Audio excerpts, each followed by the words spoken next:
नमस्कार मित्रों। आज चिंतन में तन और मन की गति।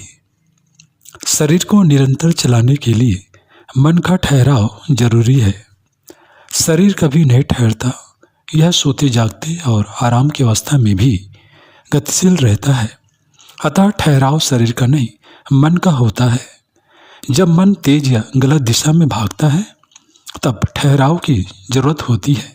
कहा जाता है कि जीवन चलने का नाम है, अतः चलते रहो।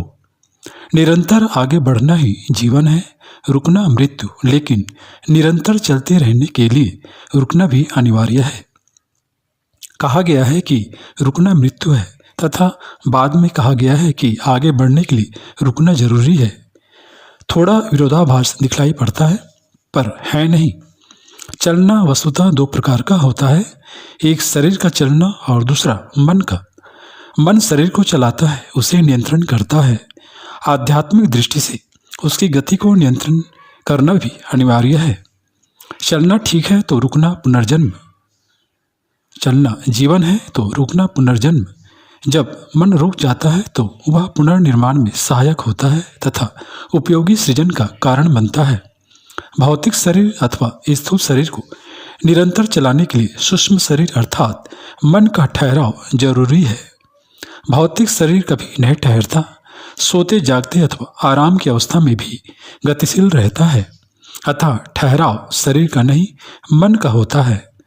जब मन तेज भागता है या गलत दिशा में दौड़ता है तो ठहराव की जरूरत होती है।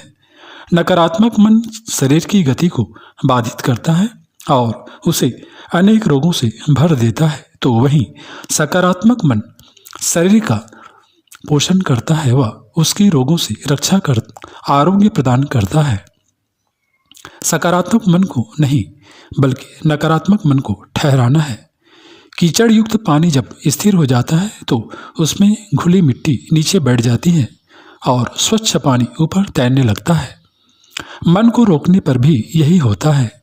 सकारात्मक उपयोगी विचार प्रभावी होकर पूर्णता को प्राप्त होते हैं और जीवन को एक सार्थक गति मिलती है।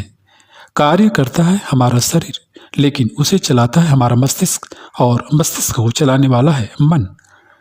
मन की उचित गति के अभाव में न तो मस्तिष्क ही सही कार्य करेगा और न ही शरीर। इसलिए शरीर को सही गति प्रदान करने के लिए मन को रोकना और उसे सकारात्मकता प्रदान करना अनिवार्य है। भगवान बुद्ध और अंगुलीमाल का आमना सामना हुआ तो दोनों तरफ से ठहरने की बात हुई। अंगुलीमाल ने कड़क कर भगवान बुद्ध से कहा, ठहर जा। भगवान बुद्ध अत्यंत भाव से बोले, मैं तो ठहर गया हूँ, पर तू कब ठहरेगा। एक आश्चर्य घटित हुआ। भगवान बुद्ध की शांति मुद्रा ने सारे परिवेश को शांत स्थिर कर दिया। उस असीम शांति में अंगुलीमाल भी आप्लावित हो गया। वह ठहर गया और दस्युवृत्ति त्याग कर भगवान बुद्ध की शरण में आ गया। शरीर और मन की गति में अंतर होना ही सब प्रकार की समस्याओं का मूल है। शरीर और मन की गति में सामंजस्य होना अनिवार्य है। रेलगाड़ी के डिब्बे तभी अपने गंतव्य तक पहुंच पाते हैं जब वे इंजन के साथ साथ चलते हैं।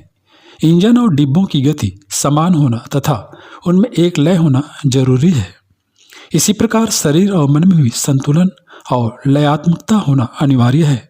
मन भागा जा रहा है लेकिन शरीर उसका साथ नहीं दे रहा तो समस्या खड़ी हो जाएगी। इंजन भागा जा रहा है पर उसकी गति इतनी तेज है कि डिब्बे या तो उछल रहे हैं या पटरी से उतरने की अवस्था आने वाली है या उनके बीच की कड़ी टूटने वाली है। इंजन की गति को नियंत्रित कर इंजन और डिब्बों के बीच की कड़ी को टूटने से बचाना है। डिब्बे ही नहीं, उनमें बैठे यात्री भी इस गति से प्रभावित होते हैं। क्या तेज गति से दौड़ते इंजन वाली रेलगाड़ी के डिब्बों में बैठे यात्री सुरक्षित रह सकते हैं? शायद नहीं। इसलिए इंजन तथा इंजन रूपी मन दोनों की गति में ठहराव लाकर नियंत्रण करना जरूरी है। मित्रों, जीवन में भाग दौड़ का एक ही उद्देश्य है, आनंद की प्राप्ति।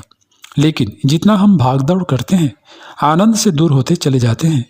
आनंद के लिए जीवन की गति तथा विचारों के प्रवाह को नियंत्रित कर उन्हें संतुलित करना जरूरी है। यही आध्यात्मिकता हमें सहज होना सिखाती है। हम सहज होकर अपने वास्तविक स्व अर्थात चेतना से जुड़ते हैं। आत्मा में स्थित हो पाते हैं। यही वास्तविक आनंद अथवा परमानंद है।